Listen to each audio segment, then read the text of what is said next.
তুমিতো জানাই এই কবিৰ আৰু একো নাই, এটাই মাথো কামিজ, তাৰো চিকু চিকু চিলাই, প্ৰেম নিশ্চয় তেনেকুৱাই, আৱৰণ খুলি হৃদয় জোৰাই। সঁচাই এইটো কবিতা হ'ল ভোগালী, লিখিছে হীৰেণ ভট্টাচাৰ্যদেৱে।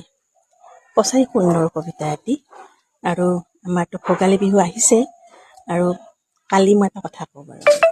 কালি মই বজাৰত গৈছিলোঁ, যাওঁতে চাহ দোকানত সোমালোঁ।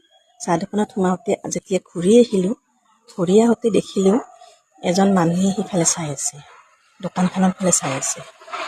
তেতিয়া মই তেওঁক চাহ খাব নে নাই সুধিলোঁ। সুধি মোৰ বহুত দুখ লাগিল। মানুহজনে খাম বুলি ক'লে, মানে নিজৰ হাতত পইচা নাই, অথচ দোকানখনৰ ফালে চাই আছে, কোনোবা যেন দিয়ে। সঁচাই আমাৰ ভোগালী বিহুত আমি নিজেই যেনেকৈ খাওঁ, তেনেকৈ আনকো যদি মুখত এটা হাঁহি বিৰিঙিব পাৰোঁ, কিমান আনন্দৰ কথা হ'ব। সকলোকে ভোগালী বিহুৰ শুভেচ্ছা জনাইছোঁ। ধন্যবাদ।